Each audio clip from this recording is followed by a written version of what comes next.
Episodio 5. Construyendo una ciudadanía con perspectiva de género desde el espacio universitario.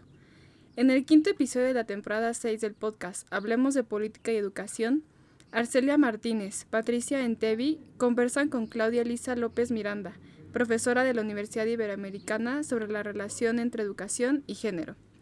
Reflexionamos con ella cómo se ha avanzado en la construcción de la igualdad de género en nuestro país y qué retos enfrentamos para combatir el machismo y la violencia de género en la casa, en la escuela y en el espacio público.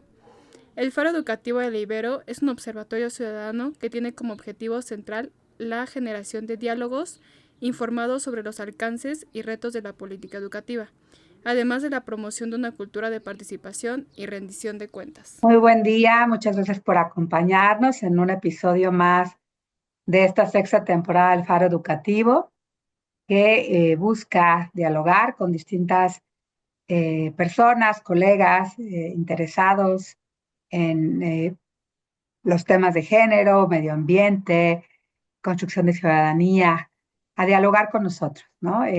Esta temporada habla de después de las elecciones, que ya estamos ya varios meses, ¿no? Ya con un nuevo gobierno, ¿qué sigue, no? ¿Cómo avanzar en la construcción de la ciudadanía, no? Porque construir ciudadanía no solo implica o se manifiesta en ir a votar, ¿no? Sino hay distintas cosas que podemos hacer para esta construcción de ciudadanía. Y en el episodio de hoy nos acompaña la profesora Elisa López, ahorita la presentamos. Eh, Queremos hablar de esta construcción de ciudadanía con perspectiva de género, ¿no? Desde el espacio universitario, ¿qué podemos hacer? Pues le doy la bienvenida a Claudia Elisa López Miranda. Muchas Ella es- gracias, Arcelia.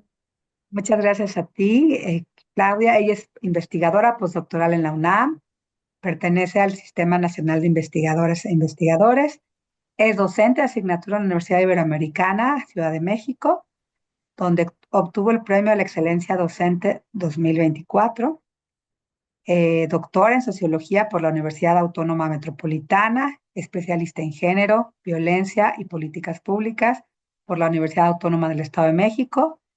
Pertenece a la Sociedad Mexicana de Sociología y a la Red Latinoamericana de Sistemas Sociales y Complejidad. Ha realizado investigación sobre teoría de sistemas, violencia de género, ausencia de perspectiva de género en la educación superior y es cofundadora del Círculo Feminista Al Aire FOPA, colectiva ganadora del Premio Estatal contra Discriminación 2023 que otorga la Comisión de Derechos Humanos del Estado de México. Pues muy bienvenida, Claudia Elisa, y vamos a tener esta conversación. Me acompaña Patricia Entevi, estudiante de Ciencia Política y Administración Pública en la Ibero, y quien conmigo y con Claudia estaremos conversando. Pues bueno, comentaba hace ratito, ¿no? Que nos importa reflexionar sobre los retos que enfrentamos para construir ciudadanía en nuestro país y particularmente los retos que enfrentan las generaciones jóvenes para involucrarse más, no solo en las elecciones, sino en todos los ámbitos de la vida pública, para informarse, para ser más activas y críticas, ¿no? Y bueno, pues nos gustaría conversar contigo, Elisa, sobre esta relación entre educación y género, ¿no? Que nos compartieras desde tu perspectiva, primero que nada, cómo se ha avanzado en esta construcción de la igualdad de género en nuestro país, qué retos enfrentamos para combatir el machismo, la violencia de género en casa, en la escuela y en el espacio público. Bienvenida. Pues muchas gracias, Arcelia. Gracias a ti y a Patricia. Me da mucho gusto verlas y conversar con ustedes sobre este tema. Pues mira, yo creo que ha habido muchos avances y muy importantes en materia de género en nuestro país. Me parece fundamental mencionar que acá en México hay una larga tradición de lucha feminista o de lucha por los derechos de las mujeres. Y quisiera como hacer un rodeíto sobre esta larga tradición de lucha feminista, porque es muy importante enfatizar que todos los avances que se han dado no son sino resultado de la lucha feminista, ¿no? O sea, de pronto pareciera que las instituciones tienen ciertas concesiones, ya sea el gobierno o las instituciones educativas, pero en realidad eso solamente es resultado de la lucha de las feministas. Por ejemplo, acá en México tenemos un antecedente muy remoto, ¿no? En 1870, una publicación y un grupo bien interesante llamado La Siempre Viva de Rita Cetina, que justo tenían la intención no solamente de hacer una publicación con aportes de mujeres, sino una publicación donde se hiciera énfasis en que la educación para las mujeres era muy importante, ¿no? Entonces, tenemos un antecedente desde entonces, en 1870. Y después también hay que mencionar la importante participación de las mujeres en la Revolución Mexicana, ¿no? Carmen Cerdán, todas la recordamos como un personaje fundamental femenino en esta revolución, ¿no? Y luego tenemos otro fenómeno que me parece muy relevante, que es el Congreso de Yucatán de 1916 y este, vinculado a la educación, tiene una especial importancia, ¿no? Porque es un congreso organizado por mujeres que eran profesoras de educación básica, sobre todo, ¿no? Eran sufragistas, eran feministas, pero eran profesoras de educación básica. Y si vemos, por ejemplo, la situación de hoy de las colegas de educación básica, como que ha habido un esfuerzo por borrar esa genealogía o esa tradición que surge justamente ahí, ¿no? Con las profesoras que daban clase en primaria, en secundaria y que ha sido fundamental para la lucha feminista de nuestro país y para conseguir el voto, ¿no? Entonces tenemos estas mujeres de, el Congreso de Yucatán, después ya una lucha como muy concreta sufragista, donde surgen nombres como Hermila Galindo, Matilde Montoya, luego la formación de grupos feministas y la conquista propiamente del voto hacia 1955 y el giro que representaron los movimientos estudiantiles para el feminismo, ¿no? Digo, un giro para bien y para mal, porque los movimientos del 68, fundamentalmente en las universidades, formaron cuadros de mujeres muy politizadas y muy interesadas en transformar la realidad, pero al mismo tiempo mostraron a las feministas que la lucha estudiantil no asumía como suyas o como prioridad más bien las demandas de las mujeres, ¿no? Entonces eso fortalece la organización de las feministas. Nos damos cuenta, o las feministas de los años 60 se dan cuenta que los movimientos de los estudiantes en la UNAM, en el Politécnico, no necesariamente priorizaban la lucha de las mujeres, ¿no? Así llegamos hacia los 70 con grupos que se multiplican, ¿no? En los 70, por ejemplo, se hace una conciencia al interior del propio feminismo de la necesidad de conectar con otras mujeres, ¿no? No solamente las académicas, no solamente las profesoras, sino ampliar el movimiento hacia mujeres obreras, campesinas, ¿no? Entonces hay una lucha muy fuerte, histórica, como ya lo hemos dicho acá, pero hacia los años 80 logra esa como generalización. Por eso no es casualidad que los primeros cambios significativos en materia de derechos de las mujeres en las universidades, en las instituciones de gobierno se den hacia los años 90, ¿no? O sea, Eli Bartra, una historiadora feminista, señala que hacia ese momento empiezan procesos de institucionalización, entre comillas, de las demandas del movimiento feminista, ¿no? O sea, hacia los años 90 como que conquistamos las primeras cosechas de toda esa lucha histórica. Y hago ese recorrido para enfatizar lo que mencionaba al principio, ¿no? Ha habido muchos cambios, pero esos cambios o esas conquistas no son concesión del Estado, son resultado de una lucha larga, larga y de una presión muy fuerte de las mujeres, ¿no? Pero concretamente, ¿qué son esos avances? O sea, ¿qué ha significado ese proceso de institucionalización que menciona Eli Bartra y que yo ponía entre comillas? Porque de pronto tenemos una idea como negativa de esta palabra, ¿no? Institucionalización. Por lo menos en el contexto de la lucha feminista más en la calle y en la marcha, como que pensar en la institucionalización hace también pensar en la domesticación del movimiento, ¿no? Yo creo que sí, que puede tener una salida hacia la domesticación, hacia a que el movimiento tome otro tono. Sin embargo, me parece muy importante. O sea, el hecho de que existan leyes, de que existan reglas formales que apunten o que luchen por los derechos de las mujeres es fundamental, ¿no? ¿Cuáles son esas reglas o cuáles son esos ejemplos concretos de institucionalización? Por ejemplo, ahora tenemos leyes de paridad. ¿no? Que empezaron con cuotas de género en los congresos y que ahora son leyes de paridad. O sea, es que ahora hay una obligación de que en los congresos haya 50% hombres, 50% de mujeres. Tenemos, por ejemplo, la ley de acceso de las mujeres a una vida libre de violencia, la ley de igualdad de trato. A lo mejor esto puede sonar un poco aburrido, tipo como a lo mejor despojado como de emoción y tal, pero es fundamental. O sea, es la ley de acceso de las mujeres a la vida libre de violencia la que nos permite, por ejemplo, denunciar violencia. Denunciar violencia no solamente física, sino verbal, psicológica, cibernética, ¿no? Entonces, el tema de la ley es muy importante. Y vinculado concretamente a la educación, bueno. La Ley General de Educación establece en muchos de sus artículos la obligación de transversalizar la perspectiva de género, ¿no? De incorporar en programas aspectos relativos al género, que es un tema que quiero tocar hacia adelante, como muchísimas universidades y muchísimas instituciones de educación superior o media superior están en falta con la ley por no actualizar los programas y por no tomarse en serio el tema de la transversalización de la perspectiva de género, ¿no? Pero esos son avances que hemos tenido. Junto a eso, los protocolos, por ejemplo.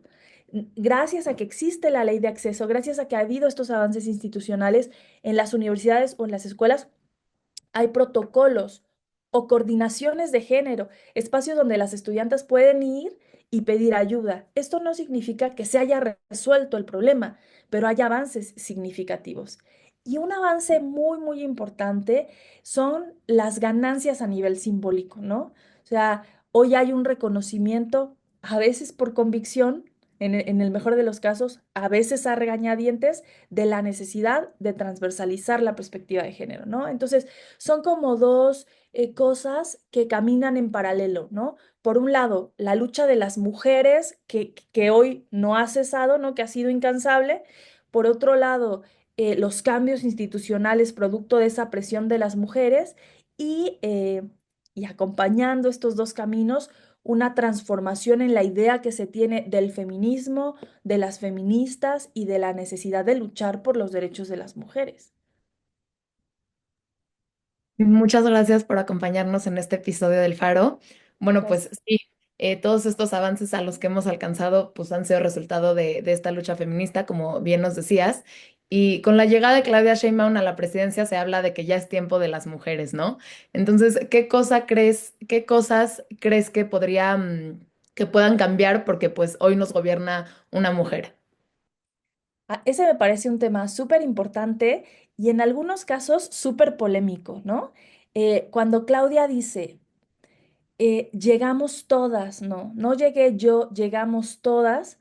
Yo he escuchado a algunas colegas o amigas que dicen, no, pues nosotras no llegamos porque sigue habiendo violencia, no sé qué. Y a mí siempre me parece que cuando la presidenta dice llegamos todas, no se refiere a que se hayan resuelto ya los problemas en materia de género porque llegó una mujer.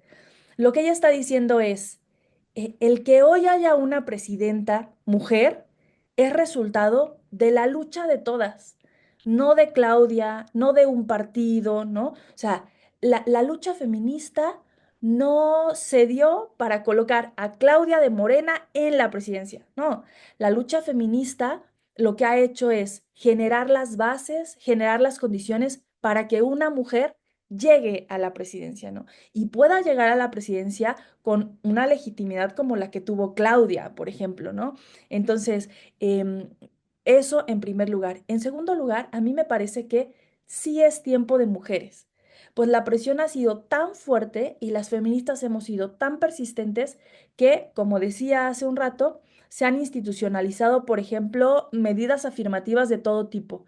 Em, la presencia de las mujeres en los medios, la presencia en las universidades, ¿no? Entonces, sí es tiempo de mujeres, pero no por Claudia y no por un partido político en específico, ¿no? O sea, el que llegue Claudia es como una cosecha de esa lucha histórica de la que hablábamos al principio. Pero sí me parece fundamental decir que muchas cosas, muchísimas cosas cambian por el hecho de que nos gobierne una mujer. Y sí, a mí sí me parece una conquista para el feminismo, ¿no? En primer lugar, la referencia simbólica, ¿no? sea, que haya niñas, compañeras, profesoras, mujeres en la política que se vean reflejadas, ¿no? Y que piensen, es posible llegar al puesto más alto de poder en el país, ¿no? Entonces, en ese sentido, como referencia simbólica, es muy importante. Otra cosa que a mí me parece crucial es el tema de la A, ¿no? O sea, en el discurso de cuando recibe Claudia la banda presidencial, etcétera, hay un momento en que dice algo así como, y les voy a pedir amablemente que se refieran a mí como presidenta. Igual cuando se trata de una ingeniera, ingeniera, doctora, ¿no? Em, Al machismo nunca le ha gustado este tema de lenguaje incluyente y de nombrar a las mujeres, pero cuando se los dice la presidenta, muchos tienen que apretar los dientes y hacerlo, ¿no? Un montón de hombres de su partido, del Congreso, del gabinete, incluso en la campaña se referían a Claudia como la futura presidente, ¿no? Gente de su propia campaña. Y cuando ella hace este énfasis en el discurso, entonces algo cambia muy significativamente, ¿no? No digo que a partir de que Claudia llega ya todo el mundo utiliza lenguaje incluyente, pero como símbolo es fundamental, ¿no? Otra cosa, la creación de la Secretaría de las Mujeres, ¿no? Nacional a nivel federal, no es suficiente, pero es necesaria. Ahora, el tema de las secretarías y de las instituciones que luchan por los derechos de las mujeres es, o sea, da para toda una investigación, porque justo hace un momento estaba platicando con una ex estudianta y me comentaba de un caso de violencia en la Secretaría de las Mujeres del Estado de México, ¿no? Y ella decía, es que no lo puedo creer, maestra, es que imagínate cómo... Y yo le decía, sí, o sea, es una contradicción absoluta, ¿no? Que al interior de estas instituciones que luchan por los derechos de las mujeres, las propias trabajadoras estén siendo violentadas, ¿no? Entonces, aprovecho esto para decir como llega Claudia, se crea la Secretaría Federal, pero hay que estar muy vigilantes, no decir, ah, ya triunfamos o ya triunfó el feminismo porque está la Secretaría. Hay que estar muy vigilantes, en primer lugar, de que hagan su trabajo bien, no lo hacen bien, ¿no? O no lo han hecho las secretarías de los estados. Y además de eso, un tema que no se menciona es la violencia que sufren las propias trabajadoras, ¿no? Em, pero bueno, ha habido avances, sin embargo, esta y la pasada administración y todas siguen teniendo una deuda enorme con las mujeres, ¿no? Y los feminicidios, por ejemplo, la violencia no cesan porque Claudia haya llegado, ¿no? No sirve de nada que cambien, por ejemplo, los jueces. Si el problema de la impunidad está a veces en los canales más inmediatos, ¿no? En las fiscalías, en los municipios, la policía que atiende de primer contacto, ¿no? No hay una formación, no hay un interés real por la transversalización de la perspectiva de género. Entonces, temas pendientes hay muchísimos, pero decir que no significa mucho que haya llegado una mujer a la presidencia, pues me parece poco menos que equivocado, ¿no? Muchas gracias. La verdad es que eso, estoy escuchando muy atentamente todo lo que dices y todo este recorrido histórico que haces para nuestra audiencia, está fantástico, ¿no? Y cómo es ir construyendo, picando piedra, ¿no? No es algo, el que ha llegado la presidenta Claudia al poder, pues es producto de lucha de muchas generaciones y de muchas mujeres, y hay que reconocerlo, primero que nada, ¿no? Eh, y ahorita, bueno, pues seguramente eh, tendrás algunos ejemplos, ¿no? Cosas que nos quieras contar desde que tú eras niña para acá, ¿no? Yo tengo muchos ejemplos de cosas que ahora son realmente políticamente incorrectos y que cuando fui estudiante eran el pan nuestro cada día, ¿no? Como por ejemplo, el que un profesor pudiera acosarte o, o tener como insinuaciones o, ¿no? Y que ahora, bueno, pues tienen las estudiantes la posibilidad de armar estos tendederos, de denunciar, porque ya hay espacios específicos, ¿no? En las universidades, en la Ibero, por ejemplo, ¿no? La Procuraduría Universitaria, donde tú puedes llevar y hay protocolos, ¿no? Para el tema de la violencia de género, ¿no? Pero bueno, que nos contaras un poquito más, ¿no? ¿Qué diferencias notas entre generaciones? Ahondando en esto en estos cambios que nos has señalado que son importantísimos, ¿no? ¿Qué barreras se enfrentan hoy las mujeres jóvenes versus las mujeres de otras generaciones, ¿no? Como la mía, ¿no? Eh, Al intentar participar en espacios que históricamente han sido dominados por hombres, ¿no? Porque si bien existen estas cuotas, bueno, empezaron estas cuotas y ahora está el tema de la paridad y hay más mujeres en la política, ¿no? Hay otras cosas muy sutiles que persisten, ¿no? El espacio público ha sido dominado por los hombres y hemos logrado más presencia, pero a un costo alto, ¿no? Y nada más para dejarte esta reflexión, el tema, por ejemplo, ¿no? De la doble, triple jornada que jugamos las mujeres que somos mamás y que tenemos que, bueno, empieza quizá por elegir una pareja que piense como tú, ¿no? Y que comparta la crianza. No, pero todavía existe es que mi pareja no me ayuda, ¿no? O sea, todavía esta idea de que las mujeres nos toca hacer todo. Entonces es mucho más complejo salir avante o destacar en el ámbito profesional, este, ser SNI, ¿no? Lograr una plaza de investigadora, eh, cuando tienes que dividir tu tiempo, ¿no? Pero bueno, ¿cómo ves esta parte ya lo más, no solo en la institucionalización afuera, sino en las prácticas culturales, la familia? ¿Qué Es piensas? O sea, un montón de cosas que dijiste me parecen importantísimas porque, porque ahí es donde se juega todo, ¿no? O ahí es donde se juega lo más importante en lo cotidiano, en las interacciones más micro, ¿no? O sea, parece que no son importantes y resulta que son las más importantes, o desde mi punto de vista son las más importantes. Y otra cosa que decías que me parece crucial es el asunto de la sutileza de la violencia, ¿no? Justo porque hay discursos o prácticas que hoy se vuelven políticamente incorrecta gracias a todo esto que estamos discutiendo de la lucha feminista y tal, entonces es como si la violencia se sofisticara y se vuelve sutil, ¿no? Pero esa violencia sutil es quizás más peligrosa porque es más difícil de ver y es más difícil de comprobar. Y el acoso es uno de los casos ejemplares en ese ámbito, ¿no? O sea, es tan difícil denunciar el acoso porque se ubica en un plano como de mucha sutileza, ¿no? Lo platicábamos un poco en clase con el grupo de Patricia, ¿no? Cuando una trabajadora llega a la oficina de su jefe y él le habla de cierta forma, ¿no? La mira de cierta forma, pero no la golpeó, no la tocó, quizás ni siquiera dijo palabras vinculadas como a lo sexual, pero hay cierto tono, hay cierta energía que una, ¿no? O que esta trabajadora es capaz de darse cuenta que ahí está pasando algo. Y una de las grandes lecciones del feminismo es escuchar al cuerpo, ¿no? Siempre decimos en el contexto de la lucha feminista, el cuerpo no miente, ¿no? Y yo lo digo como mucho en clase.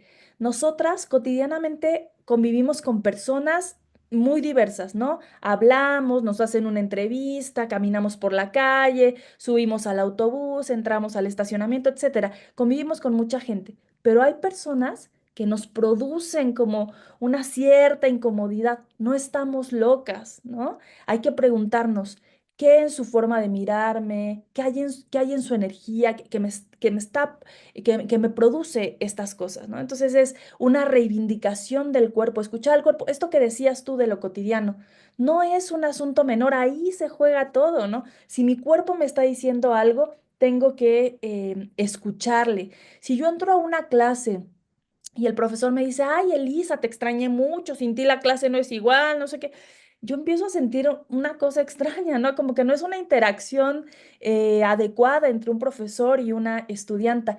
Y hay un caso súper interesante, creo que en el grupo de Patricia, una de mis estudiantas ponía sobre la mesa una discusión que me parece fundamental. Yo en clase de género siempre comentaba esto que tú pusiste ahora sobre la mesa, Arcelia, de no, o sea, es muy delicado el tema del acoso de los profesores hacia las alumnas, tenemos que guardar como ciertas distancias Y eso no implica que vamos a dejar de apreciar o de admirar a nuestro estudiantado y de establecer vínculos de afecto y de amabilidad con ellos y ellas. No, pero hay una línea como de respeto que se tiene que mantener entre profesores y alumnas, o profesoras y alumnos, o alumnes, ¿no? Y entonces en una clase, una de mis estudiantes me decía, ay, Elisa, es que yo me siento muy incómoda porque tú te la pasas diciendo en clase que está muy mal que los profesores acosen a las alumnas. Y la verdad es que a mí me gusta un profesor, ¿no? O sea, yo lo veo y me gusta y me atrae. Y yo le decía, es un muy buen tema, es un muy buen tema, porque las alumnas no tienen por qué sentir culpa ni decir soy una mala feminista porque te gustó el profe, ¿no? O sea, a lo mejor es un profesor que piensa muy similar a ti, que trabaja un autor que te encanta, lo admiras, ¿no? O sea, esa como percepción idealizada del profesor tendrá su lado negativo, digamos, por el lado del amor romántico y la idealización, etcétera. Pero por este lado que estamos discutiendo del acoso, las estudiantas no tienen ninguna responsabilidad ni deben sentirse culpables por percibir esas emociones. La responsabilidad está en el adulto, en la persona que tiene el poder al interior del aula, ¿no? Entonces es él quien debe de guardar, digamos, la compostura, ¿no? Entonces, por fortuna hoy tenemos espacios como esos, las clases de género, este foro, donde podemos discutir al respecto, ¿no? Antes no había esos espacios, ¿no? Y lo digo también para responder a tu pregunta acerca de qué ha cambiado con las generaciones, ¿no? Por supuesto, hoy nos enfrentamos a barreras que no había en el pasado, pero también hoy cosechamos mucho de la lucha de las compañeras del pasado, ¿no? Hoy, por ejemplo, una barrera que enfrentan las jóvenes desde mi punto de vista y que no enfrentaban las generaciones pasadas es el recrudecimiento de la violencia feminicida, ¿no? No solamente es que hoy tenemos más herramientas para mirarla y juzgarla, sino que hoy hay más feminicidios. O sea, los feminicidios se han incrementado con el tiempo. Y a eso hay que sumarle el contexto generalizado de violencia en el país, ¿no? A lo mejor vinculado al narcotráfico, pero también a la impunidad. Es ese contexto que estamos viviendo nosotras, no lo vivieron las mujeres del pasado, ¿no? Las mujeres de hoy, por ejemplo, respecto a las del pasado, se enfrentan a movimientos organizados de hombres antifeministas, ¿no? O sea, las mujeres del pasado enfrentaron un montón de retos que ahorita me gustaría mencionar, pero no enfrentaron este reto de grupos sistematizados, organizados de hombres antifeministas, ¿no? Por ejemplo, están este movimiento de los Red Pillars, ¿no? Red Pillar y los incels, por ejemplo, ¿no? O sea, estos hombres que se juntan como para luchar contra las feministas que se están pasando de la raya, ¿no? O sea, ¿qué vamos a hacer con estas mujeres que quieren tomar el control del mundo y casi, casi lapidarnos, ¿no? Eso no lo enfrentaban las mujeres del pasado, pero sí que las mujeres de años atrás, feministas, se tuvieron que enfrentar a una idea muy negativa de la lucha por nuestros derechos, ¿no? Hoy nos parece evidente y necesario la lucha por los derechos, pero por ejemplo, yo recuerdo, a propósito también de lo que decías de, uy, cuando íbamos en la escuela había un montón de cosas que decíamos o hacíamos que ahora ya son políticamente incorrectas. Yo recuerdo cuando yo era estudiante de licenciatura y me preguntaban, ¿eres feminista? Y yo, no, no, porque tenías una idea como que el feminismo era una cosa violenta, negativa, de odio contra los hombres, ¿no? Cuando el feminismo es la lucha por los derechos de las mujeres. Y cada persona lucha como puede y como quiere. Y eso es absolutamente respetable. Muchas gracias. Y respecto a la relación entre educación y género, ¿cuáles dirías tú que han sido los avances y los desafíos en la inclusión de la perspectiva de género en la educación de México? Bueno, como sabemos que los estereotipos de género todavía influyen en la elección de carreras y que desde muy chicas a las jóvenes pues nos inculcan estos valores de la disciplina, el comportarse bien, el hacer los apuntes bonitos. Pues, ¿a qué medida se avanza, a medida en que se avanza esta escolarización? Pareciera que estas cosas dejarían de tener importancia. ¿Qué opinas tú? O sea, la pregunta me parece súper importante, Patricia, ¿no? O sea, sigue habiendo como una suerte de mandato de género o de variable de género ahí operando cuando las mujeres eligen carreras, ¿no? O sea, física, tecnología, ingeniería, son carreras, ya esos son datos como muy, a lo mejor de sentido común, que eligen los hombres y las mujeres más hacia la educación, las ciencias sociales, etcétera, ¿no? Eso sigue pasando. Ahora, hay que decir que ha habido avances muy importantes. Por ejemplo, en esto de las leyes de educación que yo mencionaba hace un rato, y por otro lado, como un esfuerzo al interior de las escuelas de educación básica, universidades, etcétera, por instalar el tema de género en el contexto de la educación, ¿no? Quizás hay un trabajo como muy importante que hacer en niveles que no son la universidad, ¿no? En primarias, secundarias, primeras formaciones, como para instalar ahí con más fuerza el discurso de género, pero ha habido avances. Sin embargo, en las escuelas sigue habiendo profundas violencias de género, ¿no? O sea, acoso, discriminación, menosprecio de las mujeres. O sea, es increíble, ¿no? Que en 2025, después de toda esta lucha que ya hemos discutido, siga habiendo colegas o instituciones que violentan a las mujeres, ¿no? Siempre me gusta poner el ejemplo de este experimento en Yale de John y Jane. Lo pongo siempre en clase y cada vez que me preguntan respecto al tema en educación, es un experimento en la Universidad de Yale, ¿no? Un grupo de investigadoras inventan dos currículums idénticos y entonces organizan un grupo de colegas de esa universidad para evaluar esos dos currículums y asignarles un laboratorio, dinero, creo que era una beca postdoctoral. Y entonces lo que se encuentran es que a la hora que se hace la evaluación, se le da mejor calificación a John, mejores laboratorios, mejores condiciones, ¿no? Y era un currículum exactamente idéntico al de Jane. Eso para mostrar, ¿no? De manera muy gráfica, muy concreta, que hay una evaluación distinta de los currículums de las mujeres y de los hombres, ¿no? Lo que decía, por ejemplo, Arcelia Martínez, bueno, lo que decías, Arcelia, hace un ratito, ¿no? Sí, o sea, las mujeres tenemos la carga de los cuidados, ¿no? Hay muchas mujeres que a la par que estudian el doctorado tienen que hacerse cargo no solamente de las infancias, sino de las personas enfermas, de las personas que requieren cuidado en la casa, ¿no? Entonces, ese dato es muy importante porque puede tener una salida peligrosa, ¿no? Los hombres dicen, ah, bueno, claro, no tienen puestos directivos, no están en el SNI, porque como están cuidando, pues entonces no pueden trabajar como trabaja un hombre. Cuidado, o sea, es cierto que las labores de cuidado se asignan a las mujeres, pero lo más impactante de todo es que muchísimas mujeres, y ahora les voy a compartir un dato, aún teniendo estos trabajos de cuidado, estudian posgrado, publican y trabajan a la par que los hombres, pero a la hora de evaluarles, no se les evalúa igual. Entonces, imagínense qué escandaloso, ¿no? O sea, una primera desigualdad, se les asignan a ellas todos los trabajos de cuidado. Con todos esos trabajos, estudiamos posgrado, doctorado, postdoctorado, y cuando terminas el doctorado, te enfrentas a una evaluación diferenciada en las universidades, ¿no? Por ejemplo, en 2021, el Instituto de Posgrados y Especialidades tuvo 179 matriculados, de los cuales 33% fueron hombres y 67% fueron mujeres, ¿no? O sea, en este Instituto de Posgrado y Especialidades, por poner solo un dato, hay muchas más mujeres que hombres, o sea, hay muchas más mujeres formándose en maestría y doctorado que hombres.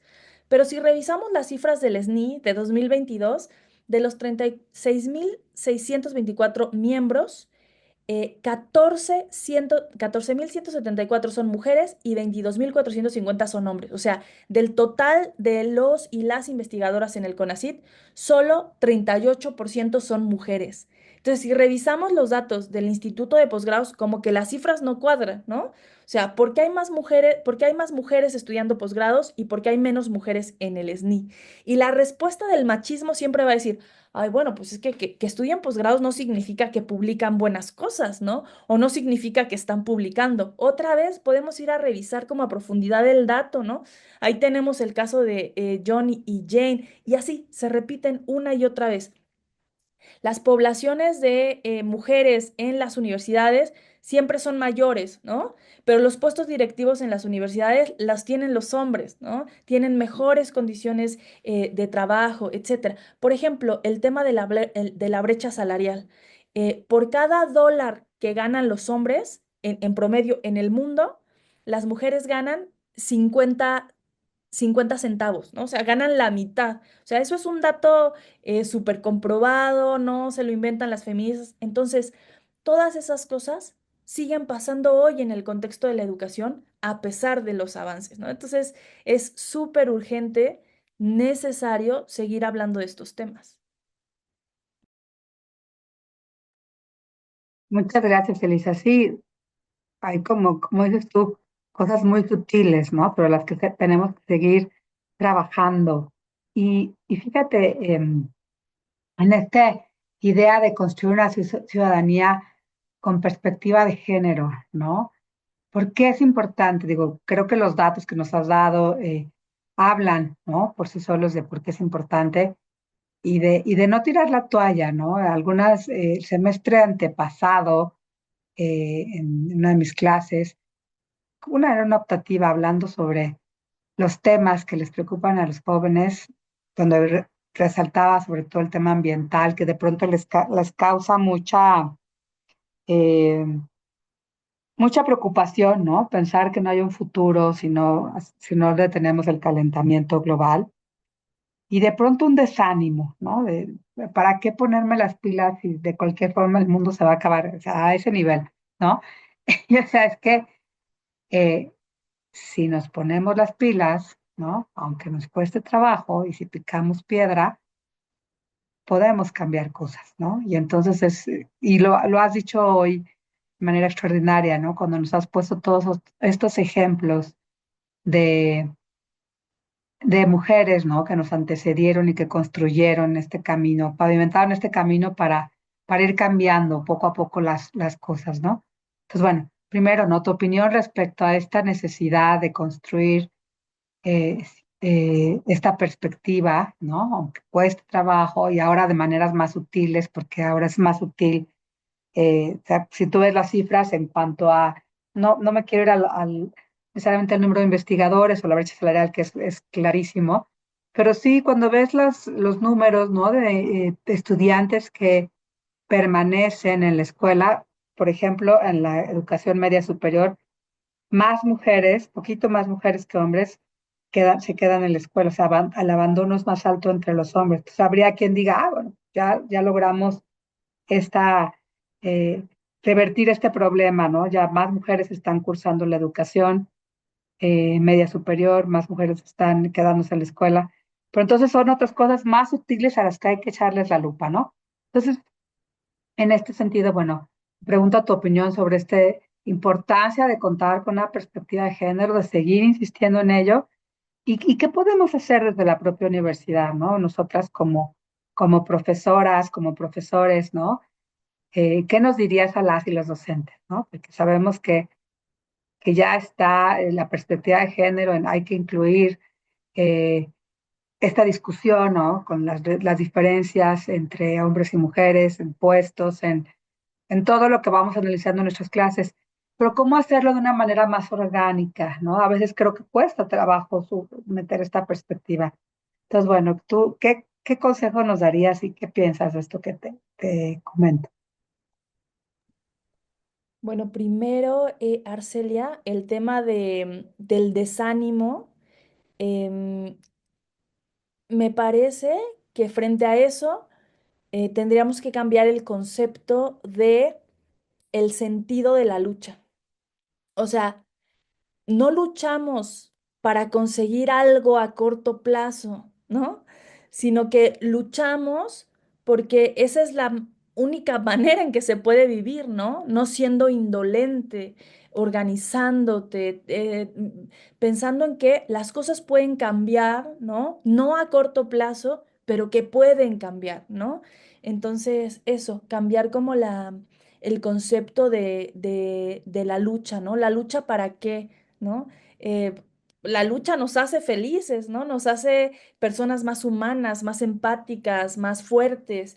Entonces, no solo luchamos para tener conquistas inmediatas, sino justo para construir como una cultura que reivindique los derechos, ¿no? Que reivindique la justicia, que posicione lo público en el centro, ¿no?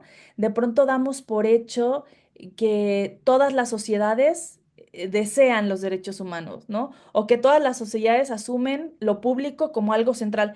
Y de pronto nos encontramos con personajes como Milei, ¿no? Como Trump, que se atreven a cuestionar cosas básicas en las que ya estábamos de acuerdo, ¿no? Los derechos humanos, la perspectiva de género, la lucha contra el racismo, ¿no? Entonces, el sentido de seguir peleando, de seguir luchando, no solamente es conseguir algo a corto plazo, sino tener un tipo de experiencia de mundo, ¿no? Crítica, humana, empática, etcétera, ¿no?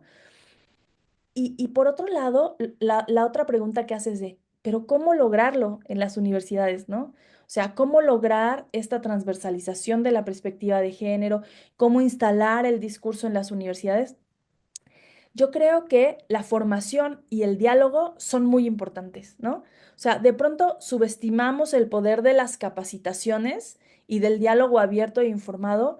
Y yo, por ejemplo, he estado en capacitaciones en algunas universidades donde he trabajado. Una semana de capacitación en perspectiva de género es dejar hablar a los compañeros, ¿no? Dejar hablar a la gente que tiene posturas machistas, etcétera, guardando los límites del respeto y demás, pero escucharles y tratar de entender como sus razones, ¿no? Por ejemplo, en una capacitación, una colega decía, no, pues es que yo estoy en contra de las feministas porque, por ejemplo, mi esposo le dice princesita a mi hija y lo dice porque la quiere, porque la ama, pero las feministas critican eso, ¿no? O las feministas critican que te abran la puerta, yo estoy en contra de las feministas.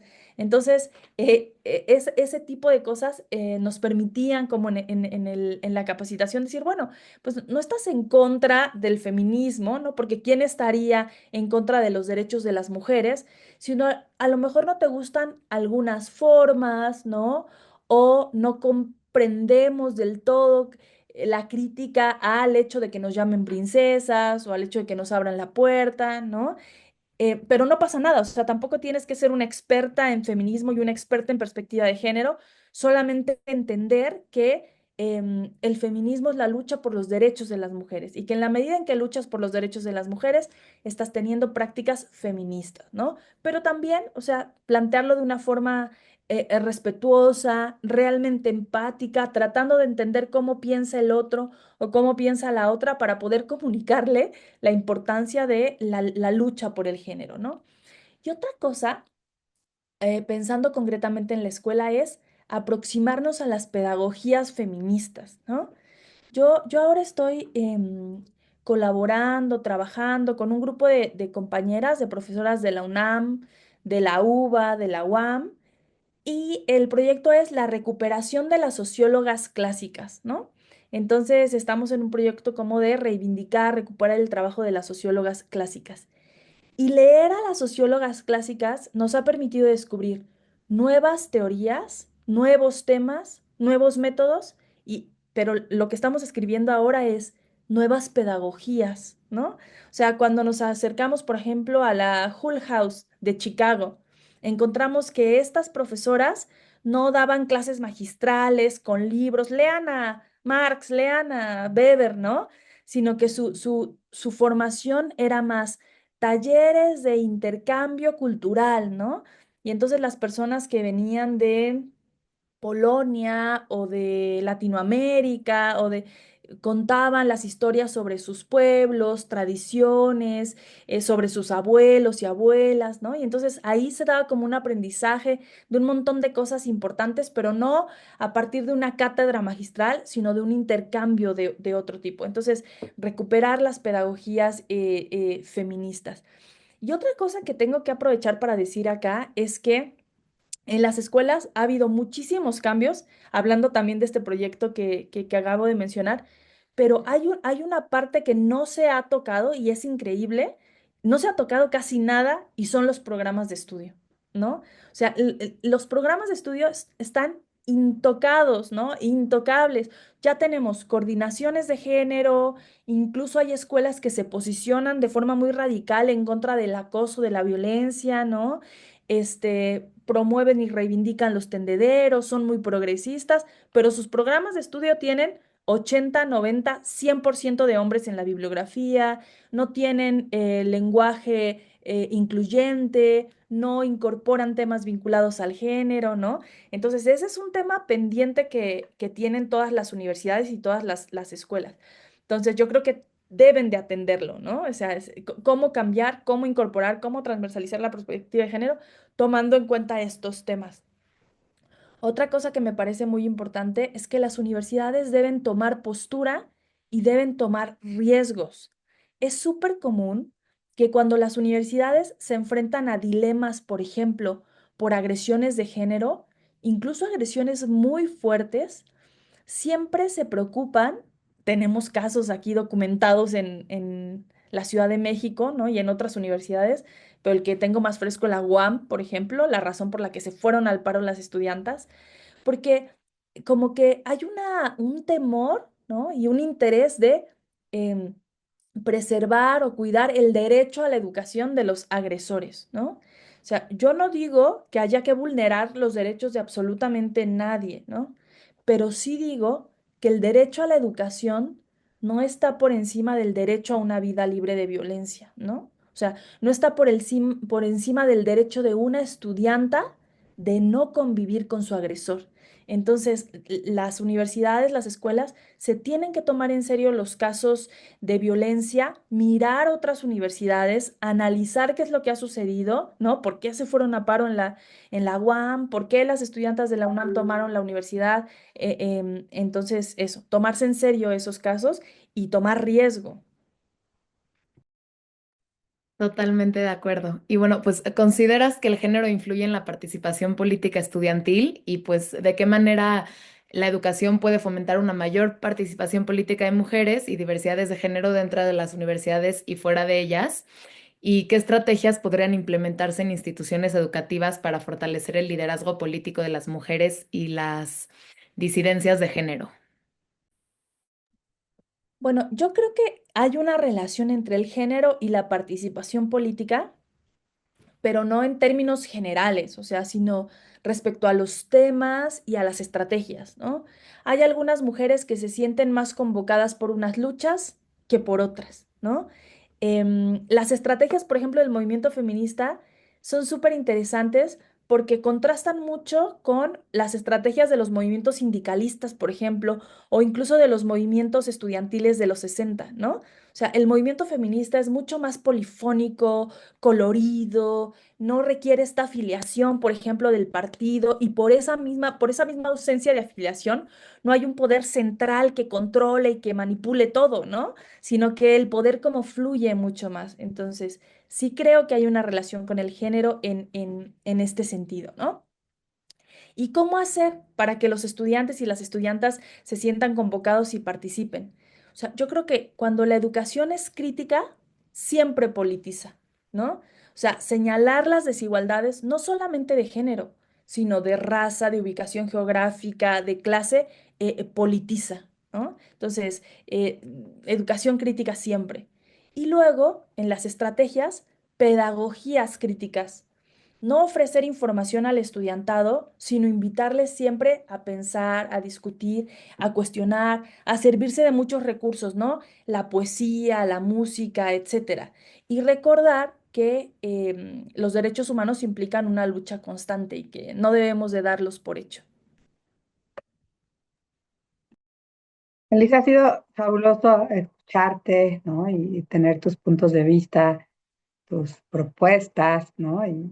Y la parte histórica que nos has regalado, ¿no? Que nos has hecho una increíble síntesis de cosas que han pasado en México. No sé, si quieras agregar algo más, la verdad es que es un gusto escucharte y esperamos que no sea la última vez que nos visitas, que vengas otras veces más a hablar aquí al FAR.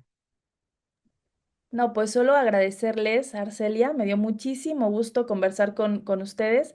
Yo a Patricia la aprecio muchísimo, me parece una estudiante buenísima, pero además una estudiante crítica y eso es siempre bellísimo de encontrarse en un aula.